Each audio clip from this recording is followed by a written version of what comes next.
Hallelujah. Praise the lord. Praise the lord. જાગો છો? Hello. Hallelujah. પ્રભુનો આભાર માનીએ ફરી એકવાર આજનો દિવસ પ્રભુએ તમારા મારા જીવનમાં આપ્યો છે. અને આ દિવસ કોઈ માણસોએ નહીં પણ પરમેશ્વર દ્વારા ઠરાવવામાં આવ્યું છે કે જેને પરમેશ્વરનું વચન આપણને કહે છે કે 6 દિવસ કામ કરવું અને 7મા દિવસને સાબાત દિવસ તરીકે પવિત્ર પાળવો એ દેવની આજ્ઞા છે. અને એટલા માટે આજ ફરી એકવાર આપણે ઈશ્વરની ઉપસ્થિતિમાં આવ્યા છીએ ત્યારે પ્રભુના નામને ધન્યવાદ આપીએ, તેમની સ્તુતિ, તેમની પ્રશંસા કરીએ, કેમ કે મહિમાને યોગ્ય અને આદરને યોગ્ય એ એકલા જ પરમેશ્વર છે. હાલેલુયા. આ સવારે ફરી એકવાર આપ સર્વને મંડીના પાળક તરીકે આવકાર કરતા આપ સર્વને પ્રેમી સલામ પાઠવું છું.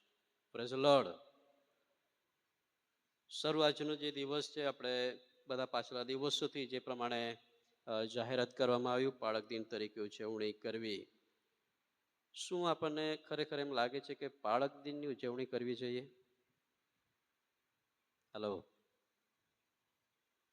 કરવી જોઈએ કે નહીં કરવી જોઈએ? અરે પાળક પૂછે એટલે પછી ના તો પાડાય નહીં, હે ને? એ તો પોતપોતાના કદાચ અલગ અલગ વિચારો હોય, પણ અમારા માટે તો એક આનંદનું કારણ પણ બને છે, કેમ કે ઘણી બધી વખત બાળકને જે સપોર્ટ, જે સહકાર જે જોઈએ એ અલગ અલગ રીતે માણસ મંડળી આપતી હોય, અને જેના દ્વારા મંડળી જે અપેક્ષા રાખે અથવા તો બાળકની જે ફરજ છે એ બાળક પૂરી કરતો હોય. તો ફરીને એકવાર આ દિવસે પ્રભુનો આપણે આભાર માનીએ. વચનની અંદર આપણે જોઈએ, મારી સાથે તમે ખોલજો એફેસીને પત્રો એનો 4થો અધ્યાય.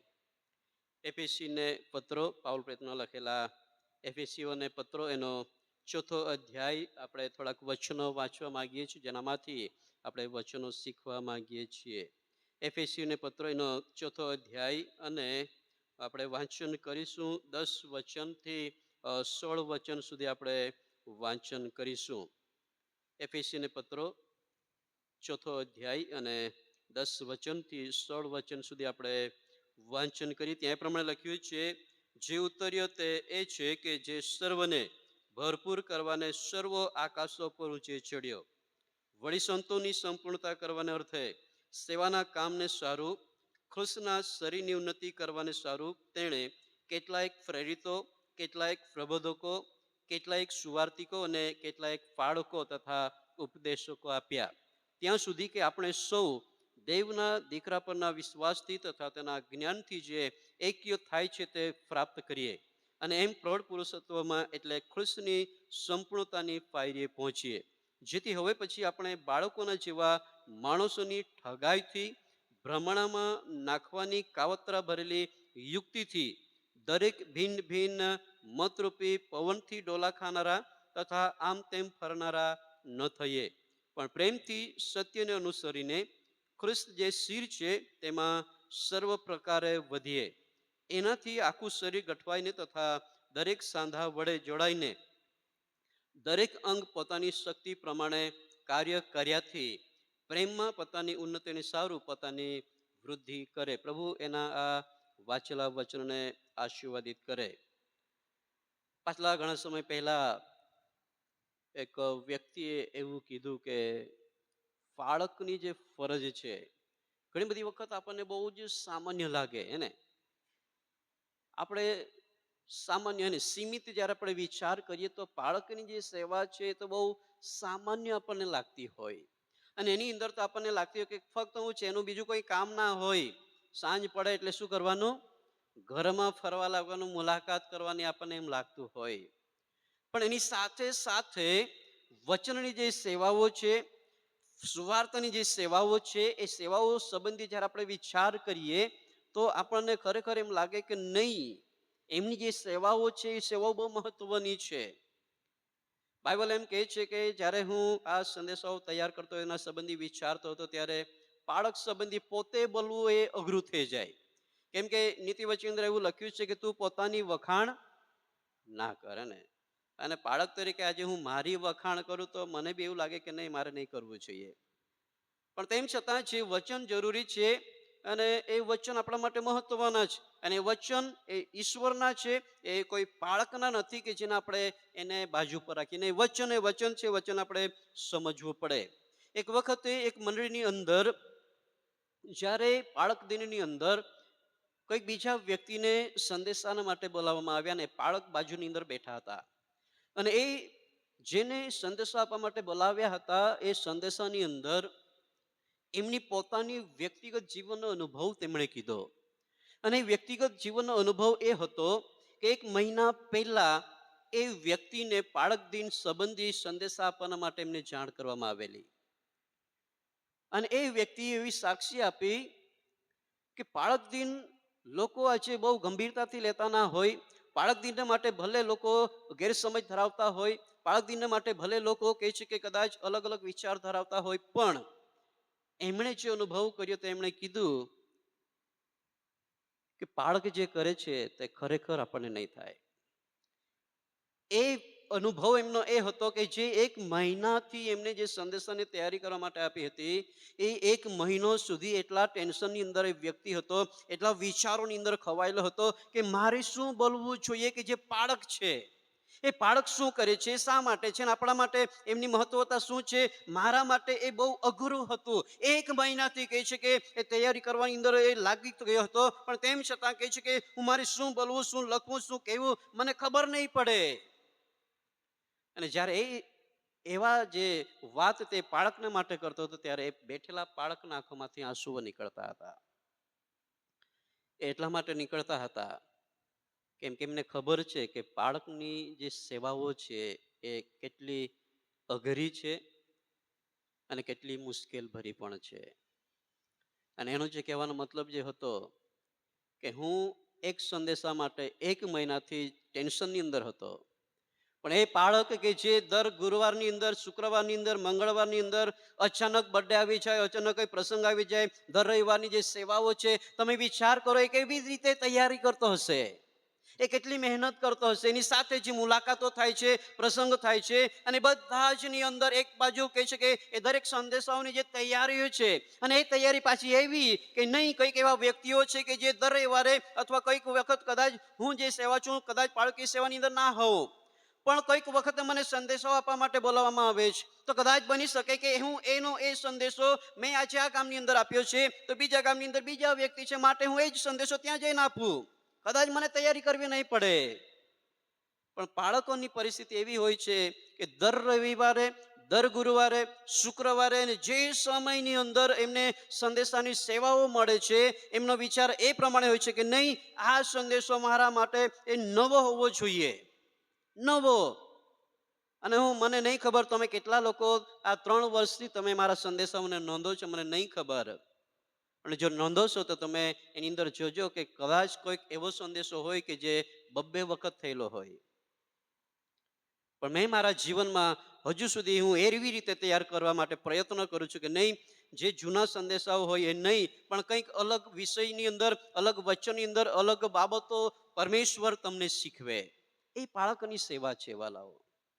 બાળક એ છે કે જે પોતાના પરિવારને પ્રાધાન્ય નહીં આપતા એ મંડળીના પરિવારોને મહત્વતા આપે છે.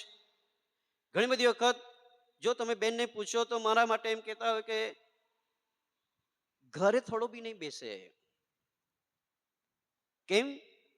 કેમ કે મારી જે મંડળી છે, મને એના પર પ્રેમ છે, મારી એ ફરજ છે કે મારી મંડળીને માટે મારા સેવાની અંદર હું જોડાયેલો છું, અને મને જે જવાબદારી આપેલી છે એને હું પૂર્ણ કરું. અને એટલા માટે વહાલાઓ આજના આ બાળક દિનના દિવસે અહીં જે વચનો આપ્યા છે, દર વર્ષે આપણે બાળકની ફરજો સંબંધી આપણે જાણીએ છીએ, પણ અહીં જે ઘણા બધા એવા વચનો છે કે ખરેખર એ વચનો મંડળીના માટે એક બાળક જે સેવાઓ કરે છે, અને બાળકની જે સેવાઓ છે, આપણે 11મા વચનની અંદર વાંચન કર્યું કે સંતોની સંપૂર્ણતા કરવાને અર્થે અને સેવાના કામને સારું, ખ્રિસ્તના શરીરની ઉન્નતિને કરવાને સારું તેણે કહે છે કેટલાક પ્રેરિતો અને પ્રબોધકો અને સુવાર્તિકો અને બાળકોને ઉપદેશકો આપ્યા છે. અને એની અંદર છે આજે બાળક દિન તરીકે ઉજવી રહેલા છે, બાળકની પણ એની અંદર એ જવાબદારીઓ છે વાલાઓ. પહેલી બાબત જે હું કહેવા માંગુ છું આ 11મા વચનની અંદર શરૂઆતના વાક્યની અંદર લખ્યું છે કે સંતોની સંપૂર્ણતા કરવાના અર્થે સેવાના કામને સારું. હરેક બાળક જે છે એ બાળક ફક્ત કહે છે પોતાના માનને માટે નહીં, એ લોભને માટે નહીં, પણ પોતાના જીવનની અંદર એમની જે સેવા છે એ તો મંડળીની ઉપર સેવા કરવાના માટે. અને એની અંદર જે આપણે સુવાર્તાની અંદર જોઈએ, પ્રભુ શ્રી કૃષ્ણ બહુ ઉત્તમ ઉદાહરણ આપણને આપ્યું છે. અને તેમણે પોતે કહ્યું છે કે હું ઉત્તમ ઘેટા પાળક છું. અને તેણે એમ પ્રમાણે કહ્યું છે કે હું સેવા કરાવવાને માટે નહીં, પણ સેવા કરવાને માટે આવ્યો છું. આજે હરેક બાળકો એ સેવા કરાવવા માટે નહીં, પણ સેવા કરવાને માટે આવ્યો છે. મેં ઘણી બધી વખત કીધું છે, સાદરવાની અંદર એક સેવક છે. એ સેવક કદી પણ વ્યક્તિને નહીં છે, જે બોલવાનું હોય, ચાહે બાળક હોય કે કોઈ બી હોય, પણ બોલી નાખે. ઘણી બધી વખત એ કહે કે સાહેબ તારે આ કામ કરવાનું છે, પહેલા તું નમૂનો આપ, પછી લોકો જોશે ને પછી કરશે. અને મેં કર્યું છે, સાદરની અંદર જે સમયની અંદર હતો, મારે જે કરવાનું છે હું નહીં, હું એ કર્યું છે. ઘણી બધી વખત કદાચ જમવા બેઠા હોય તો લોકો મને કહે કે બાળક છે તો બેસી જાય, ને નહીં, હું છેલ્લે જમીશ. જે સેવાઓ પરમેશ્વરે આપેલી છે, બાળક એ છે કે જે સેવા કરાવવાના માટે નહીં, પણ સેવા કરવાને માટે તે ઈશ્વરને તેડાયેલો છે. ઈશ્વરથી એમને તેડું મળેલું છે. અને એટલા માટે સૌથી ઉત્તમ ઉદાહરણ ઈસુ ખ્રિસ્તે આપ્યું છે કે જેણે દેવ હોવા છતાં પણ દેવ હોવાનું તેમણે પકડી રાખ્યું નહીં.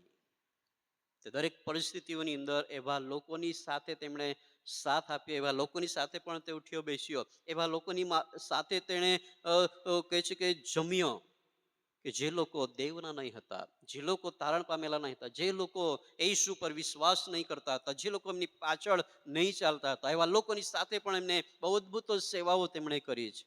બાળકની એ ફરજ છે, ફક્ત વિશ્વાસીઓને જ નહીં, ફક્ત મંડળીની અંદર આવે એટલા પૂરતા નહીં, પણ હરેક વ્યક્તિની સાથે એ સેવા તેમણે કરવી જોઈએ કે જે యేసు ખ્રિસ્તે તેમને સમજાવેલી છે. એ యేసు ખ્રિસ્તે કે જે માથેની લખેલી સુવાર્તાની અંદર આપણને આજ્ઞા રૂપે આપવામાં આવી છે કે તમે જઈને સર્વ દેશનાઓને શિષ્ય કરો, અને બાપ, પિતા અને પુત્ર પવિત્ર આત્માના નામે કહે છે કે તમે બાપ્તિસ્મા આપતા જાઓ, અને મેં તમને જે કંઈ કીધું છે એ બધું તમે તેમને શીખવતા જાઓ. એ બાબતો જે ઈસુ ખ્રિસ્તે આ વચનોની અંદર આપણને આપેલી છે, એ બાબતો એ લોકોને આજે શીખવવાની છે, ને એ બાળકની ફરજ છે, એ બાળકની જવાબદારી છે. અને માટે બાળક દિનની અંદર જે પ્રમાણે ઉત્તેજન બાળકને મળવું જોઈએ, એ બાળકને ઉત્તેજન એટલા માટે મળવું જોઈએ કે આ બધી જે સેવાઓ છે એ સેવાઓ તે બહુ હોશથી કરી શકે. એ સહકાર એટલા માટે તેમને આપવો જોઈએ કે એમની જે સેવાઓ છે એ સેવાની અંદર તેમને હિંમત મળી શકે. એ તેમની સહકાર, એમની સાથેનું જે સંગઠન છે એ એટલા માટે જોઈએ કે એમને વધારે બળ મળી શકે મંડળી દ્વારા. એમના માટે એમની સહકાર એટલા માટે જોઈએ કે નહીં, એમને એમ લાગે કે નહીં, હું એકલો નથી, મંડળી મારી સાથે છે. એના માટે એ બાળક દિનની ઉજવણી કરતા બાળકોને ઉત્તેજન આપવું હાલાઓ બહુ જરૂરનું છે. નીચેના બીજા વાક્યની અંદર જ્યારે આપણે વાંચીએ તો ત્યાં 11મા વચનના પાછલા ભાગની અંદર લખ્યું છે, છેલ્લું વાક્ય એમ કહે છે કે ખ્રિસ્તના શરીરની ઉન્નતિ કરવા સારું. બાળકોની જે ફરજ છે એ ફક્ત મંડળીની જે અલગ અલગ જે કાર્યો છે એ જ પૂરતી નથી. બાળકોનું કાર્ય એ ફક્ત પ્રસંગોપાત જ નહીં, પણ અહીંયા લખવામાં આવ્યું છે એ ખ્રિસ્તના શરીરની ઉન્નતિ કરવાને સારું એ બાળકોની નિમણૂક કરવામાં આવેલી છે. પાછલા વાક્યની અંદર આપણે વાંચ્યા કે એવા લોકો, તે બીજા ભાગની અંદર આપણે વાંચીએ છીએ કે તેણે કહે છે કે એવા લોકોને કહે છે કે નિમણૂક કરેલા છે, એવા લોકોને મંડળીની અંદર ઈશ્વરે આપેલા છે. અહીંયા લખ્યું છે કે ખ્રિસ્તના શરીરની શું કરવા માટે? ઉન્નતિ કરવાના માટે. ખ્રિસ્તનું શરીર શું છે? હલો, ખ્રિસ્તનું શરીર એટલે કોણ? બોલો ખરા. ખ્રિસ્તનું શરીર એટલે આપણે મંડળી. આપણે દેવની કન્યા છીએ. આપણું જે મંડળી છે, આપણું જે સંગઠન છે, આપણે જે વિશ્વાસીઓનું જૂથ જે છે, એ જૂથ ઈશ્વરના શરીર છે, અને એ આપણું શિર છે વાલા. એ દેવનું વચન આપણને કહે છે. તો એ આ જે મંડળી છે, આ જે અવયવો છે કે જે મંડળી તરીકે ઓળખાય છે, અને એ જે ખ્રિસ્તનું જે શરીર તરીકે જેને ઓળખવામાં આવે છે, એ શરીરની ઉન્નતિ થવી જોઈએ, એ પાળકની ફરજની અંદર આવે છે. અને એટલા માટે બાળક દિનની ઉજવણીની અંદર એ બાળકોને ઉત્તેજન આપતા એમને એમ લાગવું જોઈએ કે આ મંડળી એટલે કે જે ઈશ્વરનું જે શરીર છે, એ શરીરની ઉન્નતિ કરવાના માટે એ બને તેટલા પ્રયત્નો આપણે બાળકોના માટે આપણે કરીએ કે જે મંડળીની એટલે કે શરીરની ઉન્નતિ થઈ શકે. શરીરની ઉન્નતિ માટે ઘણી બધી વચનો જો કે આપણને જોવા મળે છે. પાઉલ પ્રેરિત કરંથીના લોકોને એ પ્રમાણે કહે છે, આપણે જો વાંચીએ 12મા અધ્યાયની અંદર, પહેલો કરંથી એના 12મા અધ્યાયની અંદર જ્યારે આપણે વાંચીએ તો ત્યાં એ પ્રમાણે આપણને જોવા મળે છે.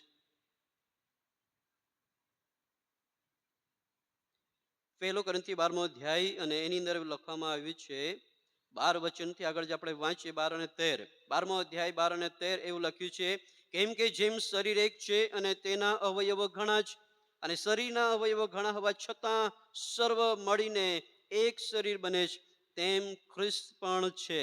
અને શરીરના કેમ કે યહૂદી કે ગ્રીક, દાસ કે સ્વતંત્ર, આપણે સર્વ એક આત્માથી બાપ્તિસ્મા પામીને શું થયા છીએ? એક શરીર રૂપ બન્યા. અને આપણે સર્વને એક આત્માનું પાન કહે છે કે કરાવવામાં આવ્યું. તમે અને હું, મંડળી એ દેવનું શરીર છે વાલાઓ. તમે અને હું ઈશ્વરના એ શરીરના અલગ અલગ અવયવો છીએ.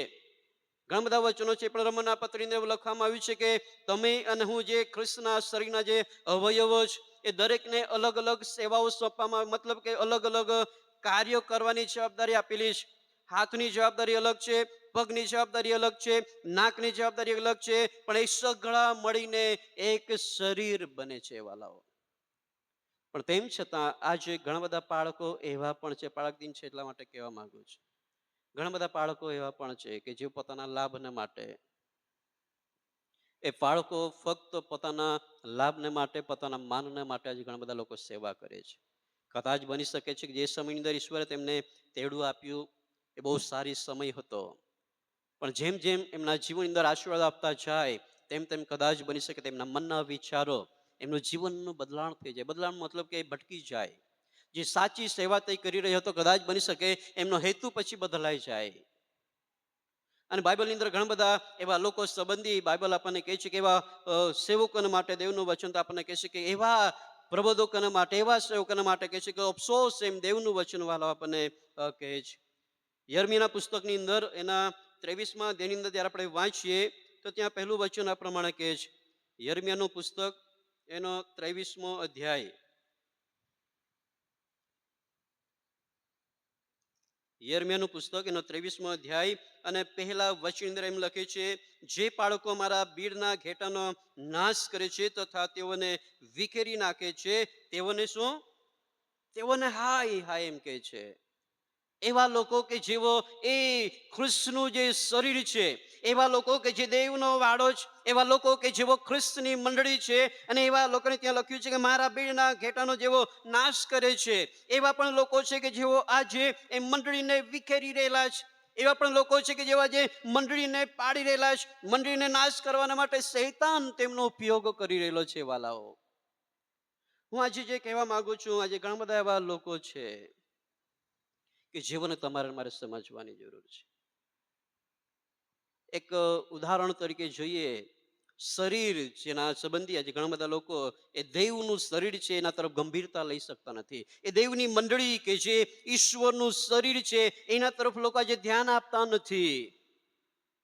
જો મારું જે શરીર છે એ શરીર જો દેવનું કહે છે કે દેવનું શરીર છે, એક મંડળી તરીકે આપણે દ્રષ્ટિ કરીએ. જો આ શરીરની અંદર કોઈક વ્યક્તિનું જીવન હાથથી બનેલું છે, તમે વિચાર કરો એ વ્યક્તિ જો હાથને કાઢીને લઈને જતો રહે તો કેવું થાય? દેવનું વચન આપણને કહે છે કે દેવના લોકો તો કહે છે કે દેવની ઇમારત છે, એમાંથી 2 ઈંટ કાઢીને લઈ જવામાં આવે તો એ ઇમારત કેવી દેખાય? આજે બાળકો આજે કોઈ સમજતું નથી. એ મંડળીને આજે વિખેરી રહેલા છે, મંડળીની અંદર ભંગાણ પાડી રહેલા છે, મંડળીની અંદર તિરાડ પાડી રહેલા છે. એ શરીર કે જે દેવનું શરીર છે, એ શરીરને નુકસાન કોણ કરી રહેલા છે? આજે જે બાળકો એને વિખેરી રહેલા છે. જે બાળકો ગેરસમજ ઊભી કરીને મંડળીને તોડી રહેલા છે, પણ એવું નથી જાણતા કે જેને તોડી રહેલા છે એ તો ખ્રિસ્તનું શરીર છે. એ ખ્રિસ્તનું શરીર છે. આજે તમારી મારે આપણી જે મંડળી છે એ મંડળી દેવની ઇમારત છે, એ દેવનું એ શરીર છે વાલાઓ. આજે લોકો એના તરફ ગંભીરતા નથી રાખતા, પણ એવું લાગે છે કે નહીં, મારું થવું જોઈએ, મારું ચાલવું જોઈએ, અને જેના કારણે એ શરીરના બે ભાગ કરી દેવામાં આવે છે. આપણે શું વિચાર કરીએ? શરીરના બે ભાગ કરે તો શું થાય? શરીરમાંથી અમુક અવયવો કાઢી નાખવામાં આવે તો એ કેટલું જીવંત રહે? એમની જે સેવા, જે ભાગની સેવા સોંપેલી હોય, તો મંડળીની શું અસર થાય? આજે તમારે મારે એ સમજવાનું છે વાલાઓ. હજકીએલના પુસ્તકની અંદર પણ એ જ બાબતને આપણે જ્યારે જોઈએ તો ત્યાં પણ દેવનું વચન આપણને એ પ્રમાણે કહે છે.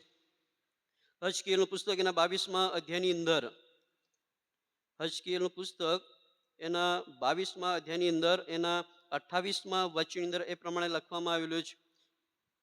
તેમ લખ્યું છે કે યહોવા ન બોલ્યો હોય તેમ છતાં, બહુ ધ્યાનથી સાંભળો, તેમ લખ્યું છે કે યહોવા નહીં બોલ્યો હોય તેમ છતાં યહોવા કહે છે એમ કહીને લોકોને વ્યર્થ સંદર્શનો ઊભા કરીને અને તેમને જૂઠા સુકોન જોઈ આપીને તેમના પ્રબોધકોએ કહે છે કે કાચા કોલથી તેમને લપેડો કર્યો છે. ઘણા બધા લોકોને આજે આપણે સમજી શકતા નથી, પણ લોકો આજે એની પાછળ દોડી રહેલા છે.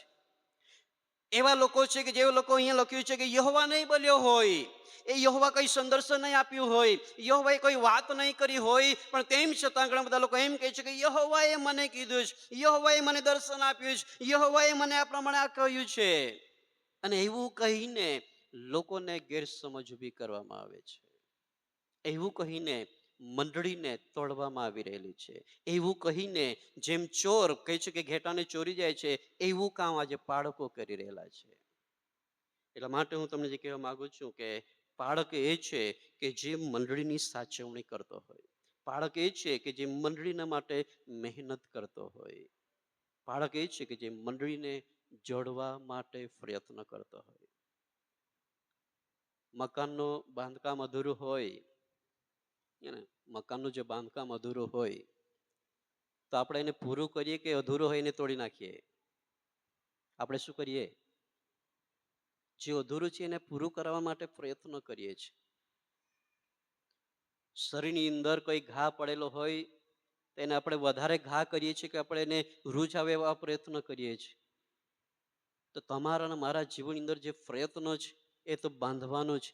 બાળકનું કામ એને રૂજ આપવાનું છે. બાળકનું કામ છે એને જોડવાનું. બાળકનું કામ છે એને કહે છે કે વૃદ્ધિ પામાડવાનું. બાળકનું કામ છે એને કહે છે ઇમારતને બાંધવાની, ના કે એમાંથી કાઢી લેવાની. બાળકનું કામ એ છે વાલો. એટલા માટે આગળ જો તમે વાંચો એ જ હજકીએલની અંદર 34મા અધ્યાયની અંદર એક વચન એવું જ લખવામાં આવેલું છે. હજકીએલનું પુસ્તક એના 34મા અધ્યાયની અંદર અને 10 વચનની અંદર પણ એ જ બાબત આપણને જોવા મળે છે. ત્યાં પણ એ પ્રમાણે લખવામાં છે કે પ્રભુ યહોવા કહે છે કે જુઓ, હું બાળકોની વિરુદ્ધ છું. હું મારા ઘેટા વિશે તેમની પાસેથી હિસાબ લઈશ અને મારા ઘેટાને પાળવાનું કામ તેઓની પાસેથી હું લઈ લઈશ, એમ ત્યાં કહેવામાં આવ્યું છે. અને ત્યાર પછી બાળકો પોતાનું પોષણ કરવા પામશે નહીં, અને હું મારા ઘેટાને તેમના મોંમાંથી છોડાવીને તેઓને તેમનું ભક્ષ થવા દઈશ નહીં. હું તમને જે કહેવા માંગુ છું કે બાળકો જે છે વાલાઓ, એ બાળકો જો સાચું મંડળી બાંધકામ જો કરતા ના હોય તો ઈશ્વર પણ એમના વિરુદ્ધ થઈ જાય છે. અને એ લખ્યું છે તે પ્રમાણે કે એ ઈશ્વર કે જે પોતાના ઘેટાને પ્રેમ કરે છે, એ કોઈને કોઈ રીતે ચોક્કસ એમને ફરીને એકવાર એ બાળકની અંદર લાવશે. પણ એની અંદર આપણે જે આજે સમજવા માંગીએ છીએ કે બાળકોની જે સેવાઓ છે એ સેવાઓની અંદર આપણે કદી પણ તેમને નાસીપાસ થવા નહીં દઈએ, કદી પણ આપણે તેમને નિરાશ નહીં થવા દઈએ, પણ ઉત્તેજન, હિંમત અને બળ આપણે મંડળી તરીકે તેમને આપીએ કે જેના દ્વારા આ દરેક કાર્ય, એ દરેક સેવાઓ એ બાળકો સારી રીતે કરી શકે. આગળ જ્યારે આપણે વાંચીએ એ એફેસીના પત્રની અંદર જે પ્રમાણે વચનો આપણને જોવા મળે છે, બે બાબત મેં આ વચનમાંથી કીધી છે. એક તો સંતોની સંપૂર્ણતા અને સેવા કરવાના માટે બાળકોને તેડવામાં આવેલા છે. સેવા કરવાને માટે, પોતાના લાભને માટે નહીં, પોતાના માટે નહીં, પણ મંડળીની અને એવા લોકોની સેવા કરવાના માટે તેમને બોલાવવામાં આવેલા છે. અને બીજી બાબત આપણે અહીંયા આપણે જોઈ છે કે એ ખ્રિસ્તનું શરીર જે મંડળી છે, એ મંડળીની ઉન્નતિને માટે બાળકને ત્યાં મૂકવામાં આવેલા છે.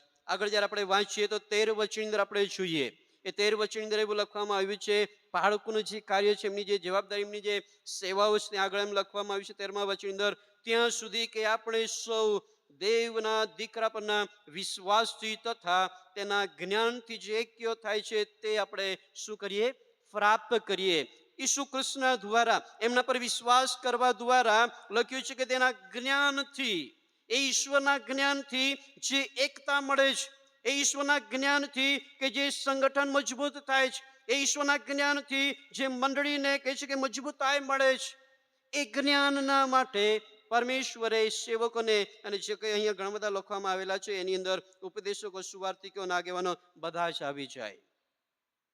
એવોને મંડળીમાં એટલા માટે મૂકવામાં આવ્યા છે, એ ઈશ્વરનું જ્ઞાન, ઈશ્વરનું જ્ઞાન જેના દ્વારા મંડળી મજબૂત બનતી હોય, માટે એમના જીવનની અંદર એ જરૂરી છે કે હાલો આપણે એમને ઉત્તેજન આપીએ. અને એ જ્ઞાન એ ઈશ્વરના એ સેવકોની પાસે પણ હોવું જોઈએ. માટે જે મેં તમને પ્રથમ કીધું કે જે વ્યક્તિ 1 મહિનાથી તૈયારી કરતો હતો, કેમ કે એમની પાસે એ જ્ઞાન કદાચ ના હોઈ શકે, એમને વધારે વાંચનની જરૂર હતી, વધારે પ્રાર્થનાની જરૂર હતી. પણ જે લોકો છે દેવના સેવાની અંદર જોડાયેલા છે, તમે વિચાર કરો, મેં ઘણી બધી વખત મેં પાછલા દિવસની અંદર એક બાળકને કહેલું, એક બાળકની સાથે મેં બેઠા હતા અને એ સમયની અંદર મેં એમને વાત કહી હતી. ઘણો સમય એવો થાય છે, ઘણી બધી વખત એવું બને છે, અને હું કદાચ એમ પણ વિચારતો હું કે મારા કરતા વધારે જેવો કદાચ અભ્યાસ કરતા હોય તો વિશ્વાસુ લોકો છે, મારા કરતા પણ. કેમ કે મારી પાસે ઘણા બધા આવા કાર્યો છે, નથી કરતા એવું નહીં, પણ હું એવું માનું છું કે કદાચ કોઈક વ્યક્તિ એવા હશે કે જેઓ મારા કરતા વધારે અભ્યાસ કરતા હશે. અમે અહીંયા સેવિકા દાની માસી ત્યાં રહીએ, મને ખબર છે, જો કે ત્યાં રહીએ છીએ, જોયું છે એટલા માટે કહું છું. પણ માસી દિવસે કદાચ જ ઊંઘે, પણ નહીં ઊંઘે. પણ મારી પાસે જે ગુજરાતી ક્રિશ્ચિયન આવે અમુક જે પુસ્તકો છે, જ્યારે હોય ત્યારે વાંચન કરતા હોય. એ તમે જોયું છે એટલા માટે કહું છું. પણ જે લોકો નથી જાય, પણ તમે છો, કદાચ છો અહીંયા, કે જેવો ના અમારા કરતા વિશેષ તમે અભ્યાસ કરો છો. પણ તેમ છતાં એ ઈશ્વરના સેવકોને, જેઓને પરમેશ્વરે અલગથી તેડું આપવામાં આવેલું છે, અને એ ઈશ્વર એઓને એક જ્ઞાન આપે છે, એ બુદ્ધિ આપે છે કે જેમના દ્વારા એ મંડળીને કહે છે કે તેઓ એકતામાં લાવી શકે. અને એ જરૂરી છે. અને અહીંયા એ જ લખવામાં આવ્યું છે કે દેવના દીકરા પરના વિશ્વાસ દ્વારા, અને કહે છે કે તેના જ્ઞાનથી, એટલે કે ઈશ્વરના જ્ઞાનથી જે એક્ય થાય છે તે પ્રાપ્ત થઈ શકે. આજે બાળકોનું એ કામ છે કે લોકોના સંગઠનને એક કરી શકે, એ પરિવારોને તે બાંધી શકે, એ મંડળીને એકતામાં લાવી શકે, એ બાળકોનું કામ છે. અને મારા પ્રમાણે હું તો એટલું જ માનું છું કે જેટલા મારા પ્રયત્ન થાય છે, હું એ જ પ્રયત્ન કરું છું કે તમે બધા એક થાય. મારા પ્રયત્નો એટલા જ રહે છે કે મંડળી મજબૂત બની શકે.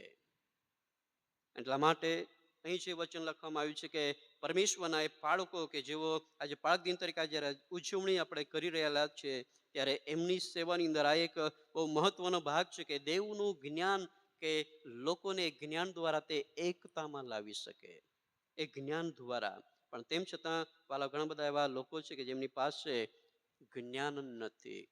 વચનો છે, એને સાંજે મેં જ વાત કરતા હતા, વચનો છે, અભ્યાસ કરે છે, પણ ઘણા બધા લોકો એવા પણ હોઈ શકે કે એને સમજી શકતા નથી, વાંચવા પૂરતું. એમની પાસે બહુ યાદ શક્તિ પણ હોય કે એને વચન શું કહે છે યાદ હોય, પણ તેમ છતાં વચન શું કહેવા માંગે છે, શાના માટે કહેવા માંગે છે, એનો મર્મ શું છે, ઘણા બધા લોકો કદાચ નહીં સમજી શકતા હોય.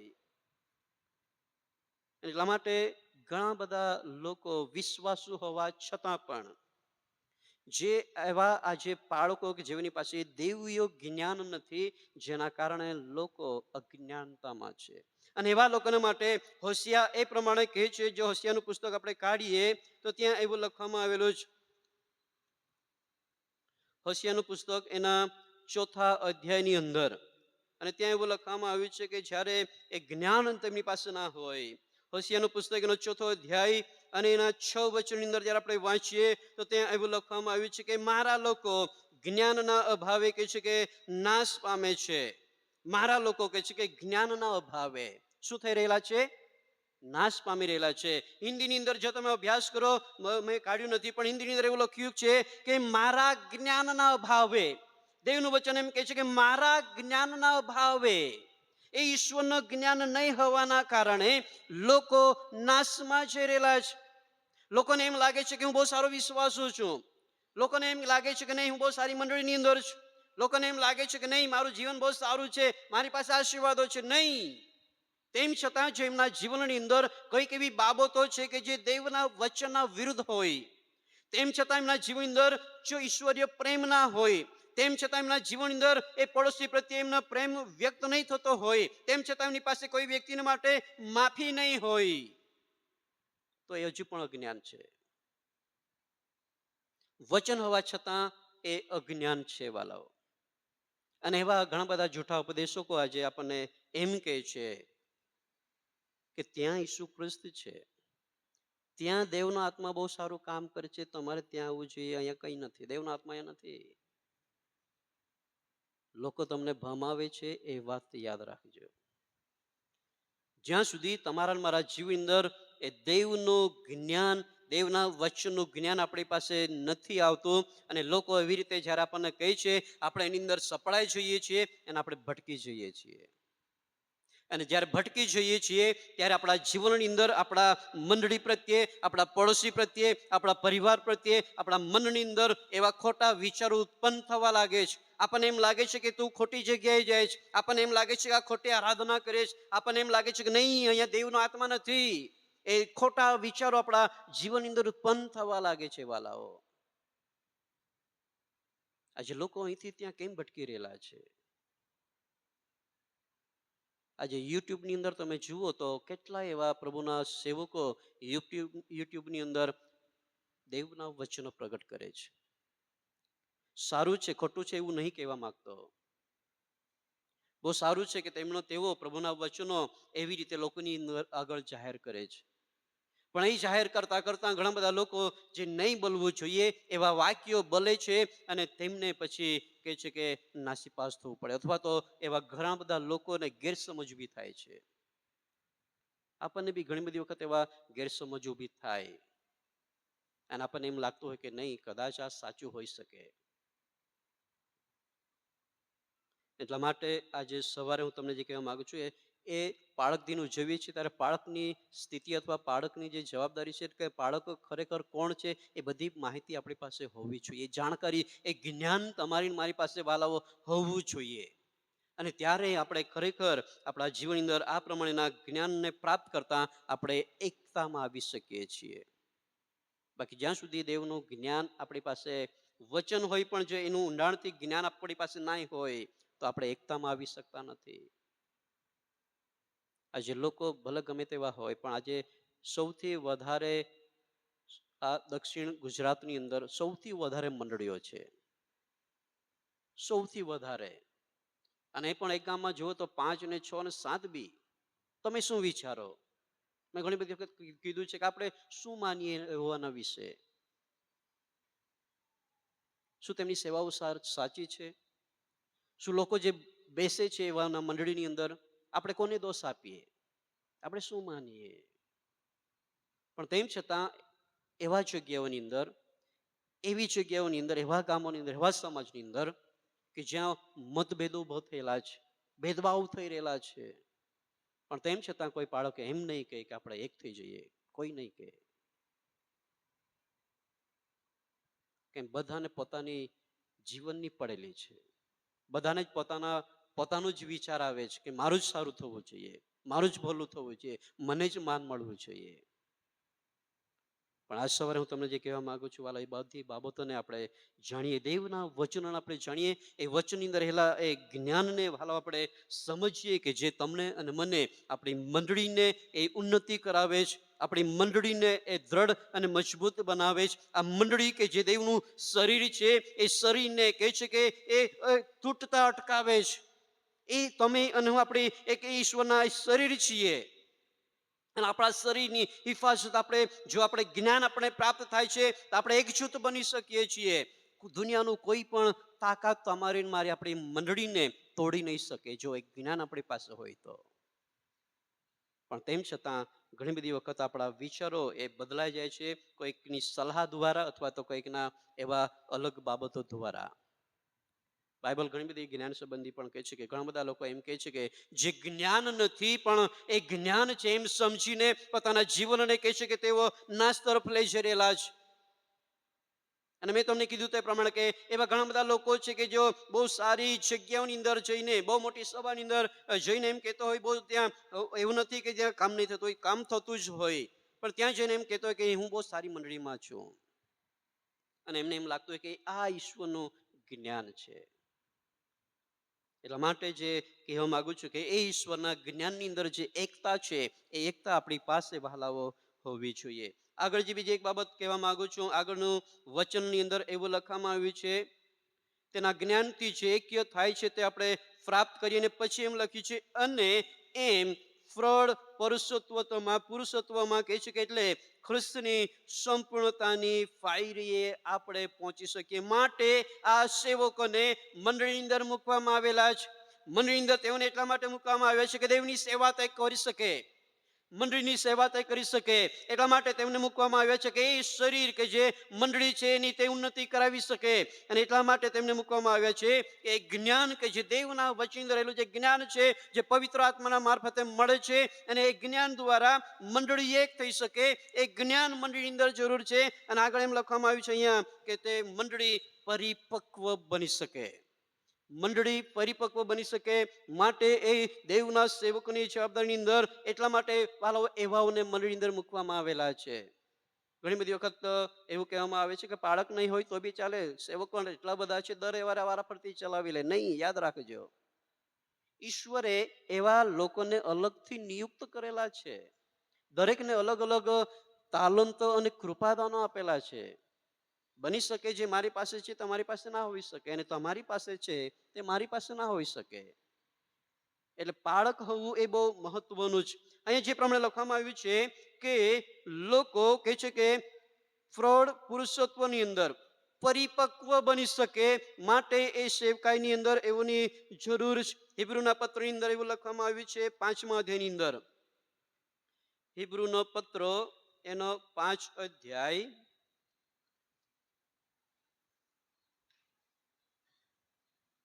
12 અને 13 વચન. હિબ્રુનો પત્ર 5મો અધ્યાય 12 અને 13 વચન અંદર એવું લખ્યું છે કેમ કે આટલા વખતમાં તો કહે છે કે તમારે ઉપદેશકો થવું જોઈતું હતું, પણ કહે છે કે અત્યારે તો દેવના વચનના મૂળ તત્વ સાચે એ કોઈ તમને ફરી શીખવે એવી અગત્ય છે. અને જેઓને દૂધની અગત્ય હોય અને ભારે ખોરાકની નહીં એવા તમે થયા છો. કેમ કે જે કોઈ દૂધ પીએ છે તે ન્યાયપણા સંબંધી બિન અનુભવી છે, કેમ કે તે બાળક જ છે. વર્ષોથી હું તમને ઘણી બધી વખત કહ્યું છે, વર્ષોથી આપણે દેવના લોકો તરીકે ઓળખાઈએ છીએ, વર્ષોથી આપણે ખ્રિસ્તના બાળકો તરીકે ઓળખાઈએ છીએ, પણ તેમ છતાં ઘણી બધી વખત આ જે અહીંયા લખવામાં આવ્યું છે કે હાલમાં તો તમારે આગેવાનો બનવાનું હતું, હાલમાં તો તમારે ઉત્તમ સેવા કરવા વાળા વ્યક્તિ બનવાનું હતું, હાલમાં તો તમારે મંડળીની અંદર તમે લીડરશિપ કરવા વાળા બનવાનું હતું, પણ તેમ છતાં અહીંયા લખવામાં આવ્યું છે કે પણ અત્યારે તો દેવના વચનના મૂળ તત્વ સાચે એ કોઈ તમને ફરીથી શીખવે એવી અગત્ય છે. શું આપણને એવું લાગતું હોય કે મને દેવની સેવા સંબંધી મંડળીના સંબંધી એ મંડળીની અંદર મારી જે ફરજ છે, મંડળીમાં મારું જે કાર્ય છે, એકબીજા પ્રત્યેની મારી જે ફરજ છે એ મને હજુ શીખવવું પડે એવું છે, એવું કંઈ લાગતું હોય? નહીં, આપણને ખબર છે, વર્ષોથી વચનો શીખતા આવતા છે આપણે, પણ તેમ છતાં આપણને તો ફરીથી શીખવે એવી પરિસ્થિતિ કદાચ બની શકે. માટે હું તમને જે કહેવા માંગુ છું કે એ દેવના વચનની જે પરિપક્વતા છે એ પરિપક્વતા તમારા અને મારા જીવન અંદર હોવી જોઈએ. આપણે પરિપક્વ બની શકતા નથી એટલા માટે કેમ કે આપણે ઈશ્વરને સમય પણ આપી શકતા નથી. એ દેવના વચનો જે મનન આપણે કરવું જોઈએ, મનન કરવાનો સમય આપણે આપી શકતા નથી. પ્રાર્થના કરવાનો જે સમય હોય સમય આપી શકતા નથી. આપણે તો આપણી દુનિયાની પાછળ પડેલા છે કે જ્યાં દુનિયાના આશીર્વાદો છે, દુનિયાની ફરજો છે, અને એ જ ભાગદોડની અંદર આપણે આ અડધી જિંદગી આપણે એમને એમ કદાચ નીકળી ગઈ હોય. એ જ ભાગદોડની અંદર આપણે આજ દિન સુધી આપણે પાછળ પડીને દેવના વચનની અંદર જે પરિપક્વતા આવવી જોઈએ એ પરિપક્વતા આપણામાં કદાચ ના હોઈ શકે. એટલા માટે આજ સવારે હું તમને જે કહેવા માંગુ છું, જે વચનની અંદર જે જ્ઞાન છે ઈસુ ખ્રિસ્ત દ્વારા મળતું એ જ્ઞાનને દ્વારા જે એકતા બને છે, એકતાને પ્રાપ્ત કરવા માટે પ્રયત્ન કરીએ. અને અહીંયા લખ્યું છે તે પ્રમાણે કે આપણે ખ્રિસ્તની સંપૂર્ણતાની પાયરીએ પહોંચીએ. કદાચ બની શકે કે આપણે જે ઈસુ ખ્રિસ્ત કર્યું છે કદાચ આપણે ત્યાં સુધી આપણે નહીં પહોંચી શકીએ, પણ એક પ્રયત્નો આપણે એ કરવાના છે કે જે ઈસુ ખ્રિસ્ત જે પ્રમાણેના જીવન જીવેલા છે, જે પ્રમાણે તેમને એકબીજા પ્રત્યેનો વ્યવહારો કર્યા છે, જે સેવાઓ તેમને કરી છે, જે કામ તેમણે કર્યું છે, કમસે કમ એમની પાછળ ચાલવા માટે આપણા જીવનના પ્રયત્નો હોવા જોઈએ, જેથી કરીને આપણે ઈસુ ખ્રિસ્તની સંપૂર્ણતાની પાયરીએ પહોંચવા માટે આપણું જીવન આગળ વધતું હોય. એ જરૂરી છે વાલા. આ સમય જે છે એ સમય બહુ કપરો છે. આપણે આ પૃથ્વી પર કદાચ આપણે બહુ ગંભીર રીતે કદાચ વિચારતા ના હોય. આપણે હજુ સુધી જે બનાવ બની રહેલા છે એના તરફ કદાચ આપણે બહુ સારી રીતે આપણે કદાચ એના વિશે વિચાર કર્યો ના હોય, પણ ઘણી બધી એ ભવિષ્યવાણી આજે પૂરી થઈ ગયેલી છે. અને દેવનું વચન કહે છે કે ઈસુ ખ્રિસ્ત કહે છે કે હું જલ્દી આવવાનો છું અને એ બહુ નજદીક છે. એ આવવાનો સમય એમનો છે વાલા. એટલા માટે આ દરેક બાબતોની અંદર આપણા જે જીવનો છે એ જીવનને વાલાઓ વિશેષ કરીને આપણે પ્રયત્ન કરીએ કે આપણે તૈયાર થઈએ. એ હિબ્રુના પત્રની અંદર આગળ જ્યારે આપણે વાંચીએ કે બાળકને ખરેખર એ દરેક બાબતો જે કરે છે માટે તેમને ઉત્તેજન મળવું જોઈએ. હિબ્રુના પત્રની અંદર એના 13મા અધ્યાયની અંદર એક વચન એવું લખવામાં આવ્યું છે, હિબ્રુનો પત્ર એનો 13મો અધ્યાય અને એના 17મા વચનની અંદર 17 વચન એવું લખ્યું છે કે તમે તમારા આગેવાનોની આજ્ઞાઓ પાડીને તેઓને કહે છે કે આધીન રહો. પછી એમ લખે છે કેમ કે હિસાબ આપનારાઓની પેઠે તેઓ તમારા આત્માઓની શું કરે છે? ચોકી કરે છે. અને એ માટે કે તેઓ આનંદથી તે કામ કરે પણ શોકથી નહીં, કેમ કે એથી તમને ગેરલાભ થાય. અહીં એક જે બાળક દિનનો જે મહત્વ છે એ બાબત પણ સમાયેલી છે. આગેવાનો અને બાળકોને ઉત્તેજન આપવાની શા માટે આપણને જરૂર પડતી હોય?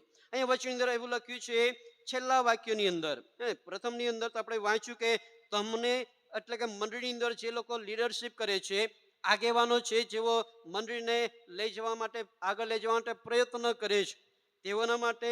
અને પછી આગળ લખે છે કે તેઓ કહે છે કે હિસાબ આપનારાઓની પેઠે, કેમ કે મંડળીની જવાબદારી એઓને આપવામાં આવેલી છે ઈશ્વર દ્વારા. તો મંડળીના વિશ્વાસીઓની પાસે એનો હિસાબ નહીં લેવામાં આવે. એનો હિસાબ કોની પાસે લેવામાં આવશે? આગેવાનો અને બાળકોની પાસે લેવામાં આવશે. આજે જેવો અહીં સેવકો અને સેવિકાઓ તમે બેઠા છો, દીક્ષા લઈને તમે જે સેવા સ્વીકારી છે, એક દિવસે તમારી પાસે એનો પણ હિસાબ લેવામાં આવશે. મંડળીમાં તમે કેટલી સેવા કરી, કેટલા લોકોને ઉત્તેજન આપ્યું, જે જવાબદારી તમને આપેલી કેટલી તમે કરી. મારી પાસે પણ એ હિસાબ લેવામાં આવશે કે મંડળીઓની અંદર અને જ્યાં જ્યાં તમને મેં નિયુક્ત કર્યા હતા તમે કેટલી સેવા કરી, મારે હિસાબ આપવો પડશે. અને જો આપણે સેવાઓ કરી છે તો આપણે કદી પણ ના હિંમત થતા નથી, પણ દેવની આગળ હિંમતથી ઊભા રહીને આપણે એમને જવાબ આપી શકીશું. અને એ જરૂરી છે વાલો. આગળ એમ લખ્યું છે કે માટે જે લોકો સેવાની અંદર જોડાયેલા છે, તો ત્યાં એવું લખવામાં આવ્યું છે, જે આપણે હિબ્રુના પત્રની અંદર વચન વાંચ્યું કે એ વચન એટલા માટે તેઓને ઉત્તેજન આપવાની જરૂર છે. એટલા માટે ત્યાં એમ લખવામાં આવ્યું છે, જે હિબ્રુના પત્રની અંદર આપણે વાંચન કર્યું 13મા અધ્યાયની અંદર, અને ત્યાં એવું લખ્યું છે કે તેઓ આનંદથી તે કામ કરે. કયું કામ કરે? પરમેશ્વરે જે જવાબદારી તેઓને આપી છે એ સેવા તેઓ આનંદથી કામ કરે પણ શોકથી નહીં. શોકથી નહીં. બાળક દિન એટલા માટે પણ જરૂરી છે. તો હું બાળક છું એટલે તમને એમ નહીં કહેવા માંગતો કે જવું જ જોઈએ નહીં, એ તો બધાની અલગ અલગ માન્યતા વિચારો હોય. પણ બાળકને કોઈ ને કોઈ રીતે તમે એટલા માટે તમે ઉત્તેજન આપો, એટલા માટે તેઓ આનંદથી સેવા કરી શકે. કેવી રીતે સેવા કરે? આનંદથી સેવા કરે. એના માટે ત્યાં લખ્યું છે કે તમે તેઓને આનંદથી તે કામ કરે પણ શોકથી નહીં, કેમ કે એનાથી તમને શું થાય? જો તે શોકથી કરતો હોય, શોક મતલબ કે નિરાશાથી, હે ને, એમને કંઈ સહકાર નહીં મળે, એમને કંઈ ઉત્તેજન નહીં મળે, એમને કંઈ કોઈક વ્યક્તિ પૂછે નહીં, અને બાળકને કહે છે કે આપણે કદાચ એમ માનતા હોય કે બાળકનું કાર્ય કરે, આપણે કરવાનું. પણ જો એમને આપણે ઉત્તેજન નહીં આપીએ, જો આપણે એમને હિંમત નહીં આપીએ, જો એમને આપણે પ્રોત્સાહન નહીં આપીએ, જો એમની પડખે આપણે ઊભા નહીં રહીએ મંડળી તરીકે, તો એ લખ્યું છે કે તે શોકમાં જશે, તે નિરાશામાં જશે, અને એમને એમ લાગશે કે નહીં, મંડળીનો કોઈ સહકાર મારી સાથે નથી. અને એમને જે ઉત્સાહથી જે સેવા થવી જોઈએ એ ઉત્સાહથી સેવા નહીં થઈ શકે. આજે મંડળીની અંદર ઘણી બધી જગ્યાઓની અંદર એટલા માટે બાળકોને જે ઉત્તેજન મળવું જોઈએ, એમને હિંમત મળવી જોઈએ, એમને સહકાર મળવો જોઈએ, એમની પડખે ઊભા રહેવું જોઈએ, એ થતું નથી. ને એટલા કારણે એમની જે સેવાઓ હોય એ સેવાઓ બહુ ધીમી હોય, એમની જે સેવાઓ હોય એ સેવાઓ બહુ આનંદથી તેઓ નહીં કરી શકતા હોય, અને એનો ગેરલાભ મંડળીને થાય છે. ગેરલાભ જો એ આનંદથી નહીં કરે તો એમની સારી સેવા કદાચ ના હોઈ શકે. અને જો સેવા સારી ના હોય તો મંડળીની જે ઉન્નતિ થવી જોઈએ, મંડળીને જે લાભ થવો જોઈએ, એ લાભ થઈ શકતો નથી. પણ આ વિશે આપણે વિચારતા જ નથી. આજે ઘણા બધા એવા લોકો, ઘણી બધી મંડળી છે કે જે એવું જ વિચારે કે નહીં, એ તો બાળકનું કામ છે તો કરવું પડે, અને ચોક્કસ કરવું જ પડે. હે ને?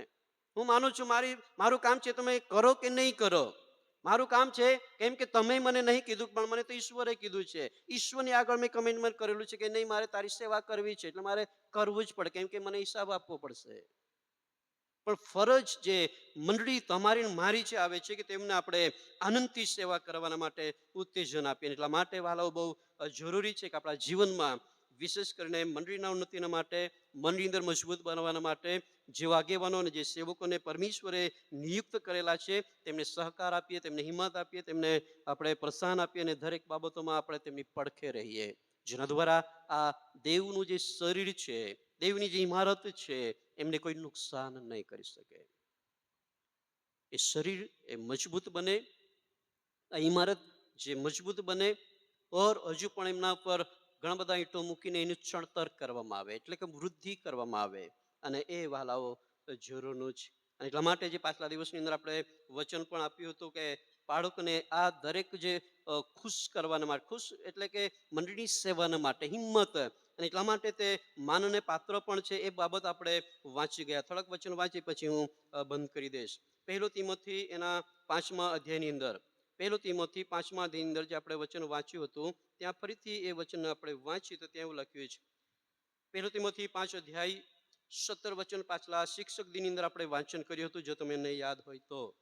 ત્યાં એવું લખ્યું છે, 5મો અધ્યાય 17, 1 તિમોથી 5, 17 અને 18 વચન જે વાંચ્યું ત્યાં એવું લખ્યું છે, જે વડીલો સારી રીતે અધિકાર ચલાવે છે અને વિશેષ કરીને જે ઉપદેશ કરવામાં તથા શિક્ષણ આપવામાં શ્રમ લે છે તેઓને બમણા માનપાત્ર ગણવા. એ આગેવાનો, એ બાળકોને માટે બહુ વચનો એ જરૂરી છે. પણ આગળ એમ લખવામાં આવ્યું છે 18મા વચનની અંદર, એ બાળક અને એવા લોકો કે જેઓના માટે એમ લખ્યું છે, કેમ કે શાસ્ત્રો કહે છે કે પારે ફરનાર બળદને મોડે શીકી ન બાંધ. પણ પછી આગળ લખ્યું છે કે મજૂરને પોતાની મજૂરી શું થવી જોઈએ? મજૂરી મળવી જોઈએ. આજે ઘણા બધા બાળકોની એટલી ખરાબ પરિસ્થિતિ છે. મને આનંદ થાય છે કે તમે મારા માટે બહુ સારું કરો છો, પણ ઘણી બધી મંડળીની અંદર એવા એવા આગેવાનો પણ છે, એવા એવા લોકો પણ છે કે જે બાળકનું તો માનતા જ ના હોય. સેવા જોઈએ, હે ને, સેવા જોઈએ, પણ જે સેવાનું ફળ જે બાળકને મળવું જોઈએ એને બાંધી મૂકવામાં આવે છે. અહીંયા લખવામાં આવ્યું છે, પારે ફરનાર બળદને મોડે શું ન બાંધ? શીકીને બાંધ. હે ને? શીકી સમજો છો? હે ને? ગામિતમાં શું કહેવાય? ગળવા. હે ને? જ્યારે જોકે તો બળદ બધા જતા રહ્યા, હે ને, ટ્રેક્ટર આવી ગયું ને, પણ મેં બી જોયું છે ખળીની અંદર ભાત કાપીને મૂકવામાં આવે અને પછી બળદ ફેરવવામાં આવે, નહીં? તો બાઇબલ અહીં એમ કહે છે કે એ પારે ફરનાર બળદને ગળવું બાંધવું જોઈએ નહીં. જો કે આ બળદના માટે નથી કીધું, હે ને, આ બળદના માટે નથી કીધું. આ જે સેવાઓ કરે છે, સેવા કરનારા લોકોને માટે કીધું છે કે તેમના સેવાનો હક જે મળવો જોઈએ એને તમે રોકી નહીં રાખો. પણ તેમ છતાં આજે ઘણા બધા એવા લોકો છે મંડળીની અંદર જે બાળકોની પરિસ્થિતિ ખરાબ હોય એનું કારણ કદાચ મંડળી હોય, એમની સેવાનું ફળ હે ને આત્મિક રીતે જે ફળ તેમને પ્રાપ્ત થતું હોય, પણ જે મંડળીની બાળક પ્રત્યેની જે ફરજો હોય એ ફરજો કરવાથી લોકો ચૂકી જતા હોય. મને નહીં ખબર એ શાના માટે થતું છે. કદાચ બની શકે કે બાળકને 2 પૈસા વધારે મળે એટલે લોકોને નહીં ગમે. ઘણા બધા પરિવારોની અંદર એવું કહેવામાં આવે છે, જ્યારે બહુ સારો આશીર્વાદ આવે હે ને, તમે અનુભવ કર્યો હોય, જો કે હું એમાં નથી માનતો. બહુ સારો આશીર્વાદ અથવા કોઈક સારી વસ્તુ લાવવામાં આવે તો 2 દિવસ પછી કોઈક બીમાર પડી જાય, હે ને. ઘરમાં બહુ સારી વસ્તુ લાવવામાં આવે, 2 દિવસ પછી ઘરનું કોઈક વ્યક્તિ બીમાર પડી જાય તો વિચાર શું આવે? હેલો, લોકોને સારું ગમતું નથી. આપણે એમ કહીએ છીએ કે નહીં, ફલાણા વ્યક્તિ અથવા તો કઈક વ્યક્તિએ નજર લગાવેલી છે, કઈક વ્યક્તિ આમ કર્યું છે. તો ઘણી બધી વખત એવું થાય કે બાળકોને જો સારું થતું હોય તો ઘણાને નહીં ગમે. હે ને. જે કહેવા માંગુ છું એ છે કે બાળકોને એ ઉત્તેજન આપીએ, હિંમત આપીએ કે જે આનંદથી તે સેવાઓ કરી શકે. એના સંબંધી બીજું એક જો વચન વાંચીએ તો ત્યાં એવું પણ લખવામાં આવ્યું છે એના સંબંધી જ કે ગલતીના પત્રની અંદર એના 6 અધ્યાયની અંદર પણ એ બાબતને આપણે જોઈ શકીએ છીએ. ગલતીનો પત્ર એનો 6 અધ્યાયની અંદર પણ જોઈ શકીએ છીએ, પણ આપણે એ વચન આપણે જવાના નથી. પણ પહેલો કરંથી આપણે કાઢીએ, પહેલો કરંથી, ગલતીનું પત્ર આપણે નહીં કાઢીએ ને તો પછી એમ કહેજો કે પાળક સાહેબનું હવે ચાલુ થઈ ગયું છે એને. કરંથી, પહેલો કરંથીનો 9 અધ્યાય, પહેલો કરંથી એનો 9 અધ્યાય અને એક વચન આપણે વાંચીએ. જો કે ઘણા બધા વચનો છે, પણ જે મેં ત્યાં વાંચન કર્યું એ જ સંબંધિત ત્યાં પણ આપણને જોવા મળે છે. પહેલો કરંથી 9 અધ્યાયની અંદર તમે ઘરે જઈને વાંચન કરજો. ત્યાં એવું લખ્યું છે 1 થી 13 વચન સુધી વાંચ્યો તો ત્યાં સિપાઈ સંબંધી પણ લખવામાં આવેલું છે, સેવા કરનાર લેવી વિશે પણ લખવામાં આવેલું છે, તેમનો જે હક છે એમને પ્રાપ્ત થવો જોઈએ એ પણ લખવામાં આવેલું છે. જો તમે વાંચો તો ત્યાં પણ બળદ સંબંધી જે વાત છે એ પણ ત્યાં ફરીથી આવે છે. 7 વચનથી હું તમને જો કહું તો એવું લખ્યું છે કે એવો કોઈ સિપાઈ છે કે જે કોઈ પણ વખતે પોતાને ખર્ચે લડે છે, વળી દ્રાક્ષાવાળી રોપીને તેનું ફળ કોણ ખાતો નથી? ઘેટા બકરાનું ટોળું પાડીને તે ટોળાનું દૂધ કોણ ખાતો નથી? આ વાતો શું હું માણસોની દલીલો વાપરીને કહું છું અથવા નિયમશાસ્ત્ર પણ એમ જ કહેતું નથી? કેમ કે મૂસાના નિયમશાસ્ત્રમાં લખેલું છે કે પારે પડતા બળદના મોઢા પર સિક્કી ન બાંધ. શું આવી આજ્ઞા આપવામાં દેવ બળદની ચિંતા કરે છે કે ફક્ત આપણી ખાતર? તો એમ કે છે હા, આપણી જ ખાતર એવું લખેલું છે. કેમ કે જે ખેડે છે તેણે આશાથી ખેડવું, જે મસળે છે તેણે ફળ પામવાની આશાથી મસળવું જોઈએ. અને જો અમે તમારી સારું આત્મિક વસ્તુઓ વાવી છે તો અમે તમારી શરીર ઉપયોગી વસ્તુઓ લણીએ, એ કઈ મોટી વાત કહેવાય? જો બીજાઓ તમારા પરના એ હકનો લાભ લે છે તો તેઓના કરતાં અમારો વધારે હક નથી શું? તો પણ એ હકનો અમે ઉપયોગ કરી નથી, પણ અમારાથી ખ્રિસ્તની સુવાર્તાને કંઈ અટકાવ ન થાય માટે સર્વ સહન કરીએ છીએ. જેઓ મંદિરમાં સેવાનું કામ કરે છે તેઓ મંદિરનું ખાય, જેઓ વેદીની સેવા કરે છે તે વેદીનો ભાગીદાર છે. એ શું તમે નથી જાણતા? ઘણા બધા એવા વચનો છે જે એક બાળકને ઉત્તેજન આપવાની અંદર આપણને જોવા મળે છે, પણ તેમ છતાં આજે એને રોકી રાખવામાં આવે છે. આ સવારે હું એટલું જ કહેવા માંગુ છું કે બાળકની જે સેવાઓ છે એ સેવાઓ બહુ અઘરી પણ છે, સરળ પણ છે, એની સાથે અઘરી પણ છે. અને એ સારી સેવા કરવાના માટે મંડળીની અંદર જે આગેવાનો તમને મને આપવામાં આવેલા છે, મંડળીની અંદર જે બાળકો આપણી પાસે આવે છે, દર વર્ષે 3 વર્ષે બદલી થઈ જાય એટલે બીજો આવે, બીજા 3 થાય એટલે બીજો આવે, પણ જેટલા બાળકો આવતા જાય દરેક એ બાળકો એ મંડળી ઉપર ઈશ્વરે તેઓને નિમેલા છે. અને એક બાબત આપણે યાદ રાખવાની છે, આપણે જેટલું એને હિંમત આપીશું એટલી સારી સેવા તેઓ કરશે. જેટલું ઉત્તેજન આપણે તેમને આપીશું તેટલા વધારે ઉત્સાહથી બાળકો સેવા કરશે. પણ જો ઉત્સાહ આપણે ઓછો કરી દઈએ, હિંમત ઓછી કરી દઈએ, સહકાર આપવાનું ઓછું કરી દઈએ, સેવા બી ઓછી થઈ જશે. અને જે આપણે મંડળીના માટે, મંડળી તરીકે આપણે જે અપેક્ષા રાખીએ કે આપણી મંડળી પ્રભુની અંદર મજબૂત બનવી જોઈએ, આપણે એ ફળને જોઈ શકતા નથી વાલાઓ. એટલા માટે આજના બાળક દિન તરીકે ચોક્કસ હું એટલું જ કહેવા માંગુ છું કે કદાચ મારો છેલ્લો બાળક દિન આ મંડળીની અંદર હોય તો આવનાર સમયમાં જે બાળક આવે મારા કરતાં વધારે હિંમત આપજો, બળ આપજો, ઉત્તેજન આપજો, સહકાર આપજો, જેથી કરીને હજુ પણ હું દુઃખીથી કરું છું એવું નથી, હે ને, મને બહુ આનંદ છે, પણ એના કરતાં હજુ પણ વિશેષ આનંદ એ બાળકને થાય કે જે મારા પછી આવે, કે જે બહુ ઉત્સાહથી, હિંમતથી અને આ મંડળીને હજુ પણ વૃદ્ધિ પામાડવાના માટે તે પ્રયત્ન કરી શકે. બાળકોને કદી પણ નિરાશ કરશો નહીં વાલાઓ. તમને ખબર છે ગયા વર્ષે બાળક દિનની અંદર શું થયેલું? હલો, તમે ખોટું કર્યું એવું નથી કહેવા માંગતો, પણ આજે તમે કરજો અને એ કરજો. ચર્ચ છૂટ્યા પછી હું ત્યાં ઊભો રહેવાનું છે. ફક્ત પ્રેઝ ધ લોર્ડ કહેશો તો મને બહુ આનંદ થશે. તમને યાદ છે ગયા વર્ષે કેટલા લોકો ઊભા રહેલા? મને થોડુંક દુઃખ, મનની અંદર થોડુંક દુઃખ લાગ્યું કે આજે બાળક દિન છે ને કોઈ જ ઊભું નહીં રહ્યું. સન્માન કરો છો એ વાત અલગ છે, પણ હું જે કહેવા માંગુ છું કે જેટલું તમે બાળકોને ઉત્સાહ આપશો, પ્રોત્સાહન આપશો, જેટલું હિંમત એમને પડખે ઉભા રહેશો, તમને એમ લાગશે કે નહીં હું બાળક સાહેબને તમે એમ કહેશો કે નહીં બાળક સાહેબ અમે તમારી સાથે છીએ, તો તેમના કલર ઊંચા થઈ જશે કે નહીં મંડળી મારી સાથે છે, પરિવાર મારી સાથે છે. અને ચોક્કસ મંડળીની અંદર જે અપેક્ષા આપણે મંડળીની ઉન્નતિને રાખીએ છીએ, ચોક્કસ હું વિશ્વાસ કરું છું કે તમારા અને આપણા બધાની હિંમત અને આપણી જે મહેનત છે એ મહેનતનું ફળ ચોક્કસ પ્રભુ આપણને આપશે. આ વચનો દ્વારા પ્રભુ આપણને આશીષ આપે. આવો પણ આંખોને બંધ કરીએ, પ્રાર્થના કરીએ. દરેક વ્યક્તિ આંખોને બંધ કરીએ, પ્રાર્થનામાં છીએ. હે અમારા જીવનના સ્વામી, અમારા પ્રભુ, મારા દેવ, ફરી એકવાર અમે તમારા નામને ધન્યવાદ આપીએ છીએ. પ્રભુ, બાળકીય સેવા પ્રભુ ચોક્કસ ઘણી બધી વખત એવી થાય છે કે જેની અંદર નિરાશો આવે છે, તકલીફો આવે છે, પ્રશ્નો આવે છે, સતાવણી આવે છે, પણ તેમ છતાં પ્રભુ તમે એમને મજબૂત બનાવો છો. પિતા પરમેશ્વર, મારા જીવન સંબંધી પણ પ્રભુ તમે જાણ્યું છે, મારી જે સેવાઓ છે પ્રભુ તે જાણી છે.